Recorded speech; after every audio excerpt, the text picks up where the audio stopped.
Hello travellers, it's Dave from Australia and welcome to another Japan adventure travel video. This time we're in the far southwest of Japan at a beautiful island. It's an ancient island.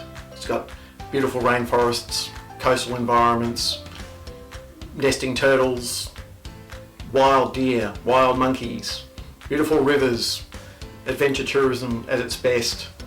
And if you're not already aware or not sure where it is, it's beautiful Yakushima Island. So I hope you enjoy this video. How did we get to Yakushima? We got there flying from Osaka. And from Osaka we flew to southern Kyushu, to the city of Kagoshima. From Kagoshima we took a smaller plane across the water. It's about 60 to 80 kilometres across from Kagoshima to Yakushima, with views of Sakurajima volcano. And it was beautiful when we arrived, nice and calm, blue water. We picked up our rental car and we drove straight north to Miyanoura, which is the largest city or town on Yakushima. But we couldn't move into our accommodation, so we then drove up the hill to one of the many walks and hikes, most of them being at altitude up in the top of Yakushima. A nice place to arrive to, good car parking, really good maps in English, and we basically just joined or followed a group of Japanese tourists. It was a very quick walk, probably an hour or so, because we knew that we could move into our accommodation a little bit later. We admired some of the historical trees in this area, but sooner, 15-20 minutes later, we were back down at Miyanoura and we were able to move into our accommodation, and our host offered to run a warm bath or an onsen, which he did every night of our stay. On day two, we used our hire car and we drove south to Anbo. Anbo is the second largest municipality on Yakushima. The roads are really great to drive on, very safe, not much traffic, just a few locals, and we drove to a couple of local waterfalls. This one is on the side of the road.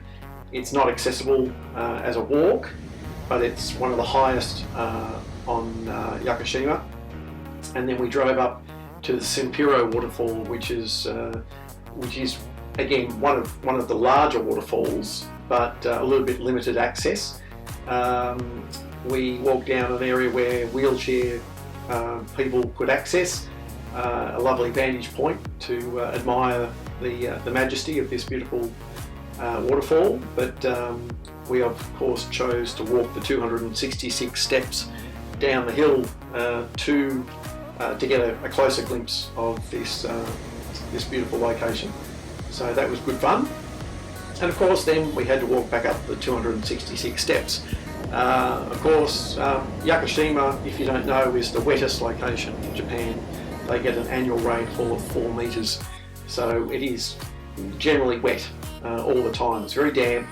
If you come here, dress appropriately or pack appropriately, bring your wet weather gear, good hiking shoes, and just be prepared that it is always pretty much going to be damp.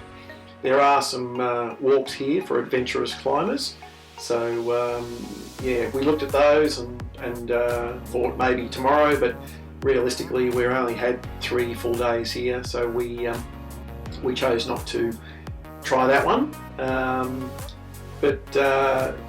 Yeah, from there on we went on to a local hot spring which is down on the coast.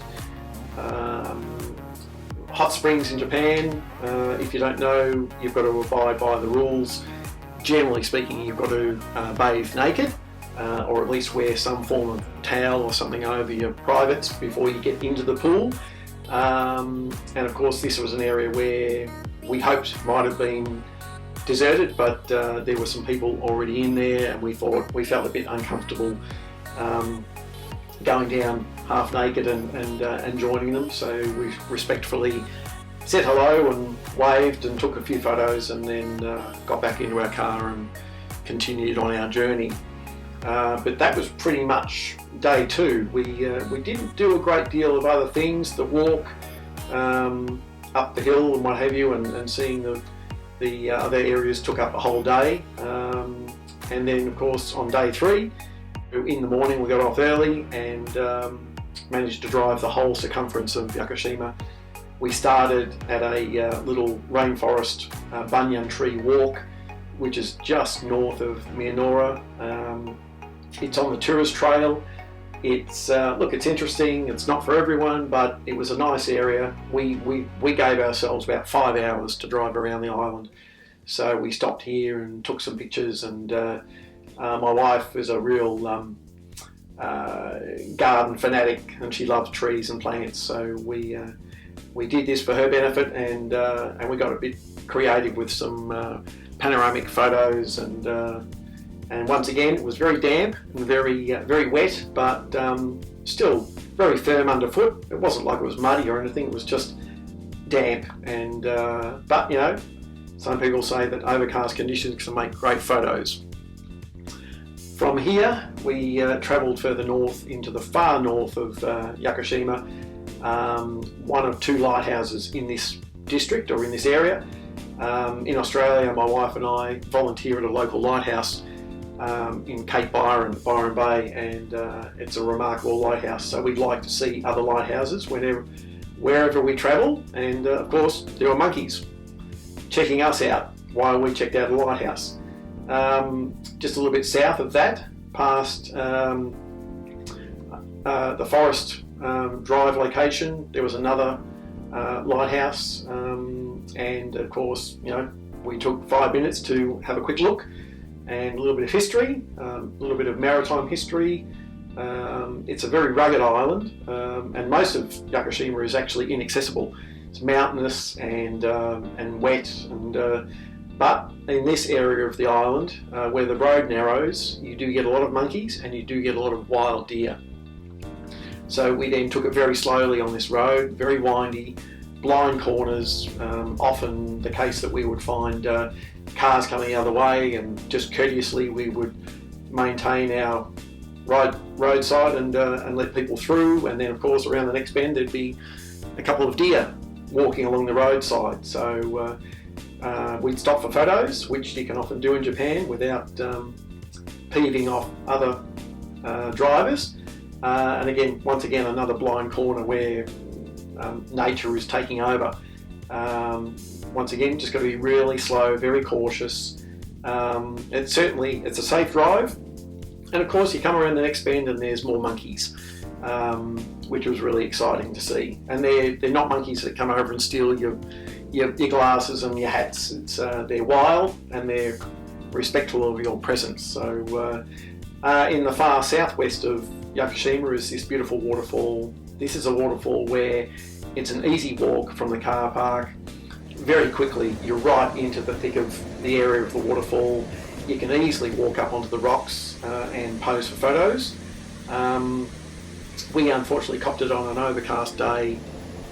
We couldn't do much about the weather. They say it rains 35 days in a month in Yakushima, so you get what you get with the weather.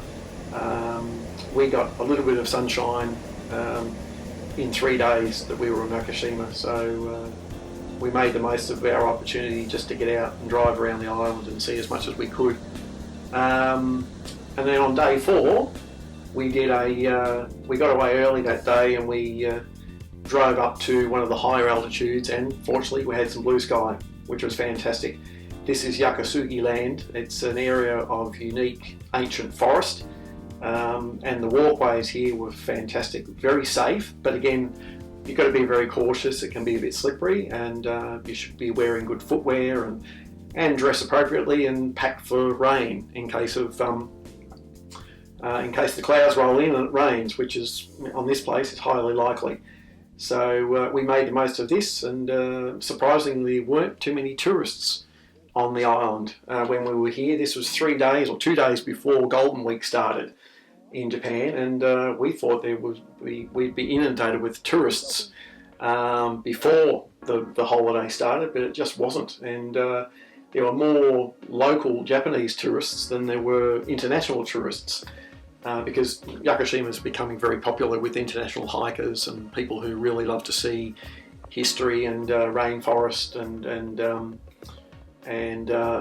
northern cultural aspects of Japan. So this is beautiful, beautiful destination, beautiful crystal clear creeks and rivers, and the outdoor environment, it's lush and clear, and the air quality is beautiful. And of course, coming down back down on the main road back into Anbo, we stopped for another view, and because obviously most of the time it's quite hazy on Yakushima, you don't get clear skies, you get overcast skies. But this is the last hour before we caught the ferry back to Kagoshima.